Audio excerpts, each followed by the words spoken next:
नोंथांमोननो दिनैहाय गुसुं समावनो दिखांनो हानाय आबाद आं नोंथांमोननो दिन्थिगोन। खम समनि समावनो नोंथाङा मोजां रां खामायनो हागोन। आं बिनि फारसे नोंथांमोननो आङो दिनै कन्टेन्ट लाबोनो सानदों। नोंथांमोना सब भिडिअखौ नायलांबाय थाबानो जाबाय। हेल' गाइस, नोंथांमोन साफ्रोमबो मोजाङै दं आसा खालामदों। दिनैहाय आगष्टनि 10 तारिख मुलाखौ फोजेनबाय। दा नायदो नै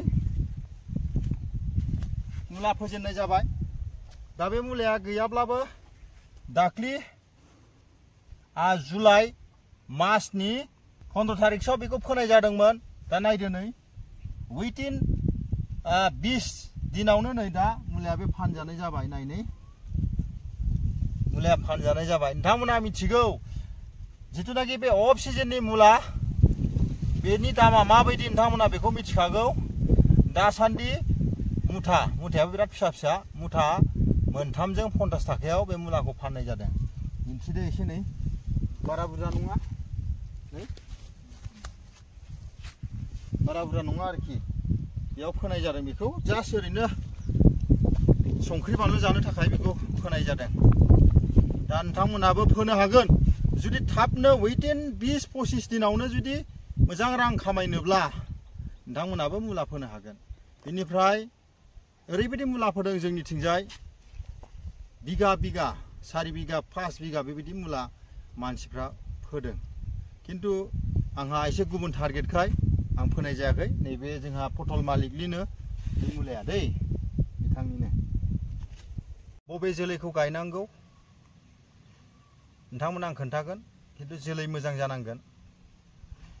जानला मोनला जोलैखौ जुदि नोंथाङा गायोब्ला बिनिफ्राय मोजां प्रडाक्सन मोननाय नङा। बिनिफ्राय हासारफोरखौ नोंथांमोना मोजां हासार होनांगोन। हासारनि बिबाङा जथेस्थ मोजां परिमाननि जाबासो नोंथाङा मोजां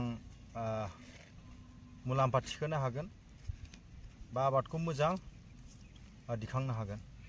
दा बेनिखायनो आं खावलायबाय जुदि नोंथांमोना दा फोनो सानोब्ला बिगा प्रति आं खावलायो डिपिखौ नोंथांमोना 25 केजि मात्रानि होनांगोन। बेनिफ्राय इउरियाखौ नोंथांमोना हायोब्ला प्रति बिगा 15 केजिसोखौ नोंथांमोना होथारनांगोन। बेनिफ्राय बिदिनो MOP थागोन, सुपार थागोन। सुपारखौबो नोंथांमोना हायोब्ला 25 केजिसोखौ बिगा प्रति होयोब्ला मोजां। बेनिफ्राय MOPखौ 7 केजिसो नोंथांमोना होयोब्ला मोजां। बेनिफ्राय नायनि दा बे आरो जास्ट बियो डेम' संख्रि बानलु जानो थाखायल' बियो। खिन्थु बिनिख्रुइ बांसिन नोंथांमोना मावनो हागोन, मोजां मुलाम्फा नोंथांमोना थिखोनो हागोन। बेनिफ्राय आं खावलायबाय जोलैया कृषि कल्याण।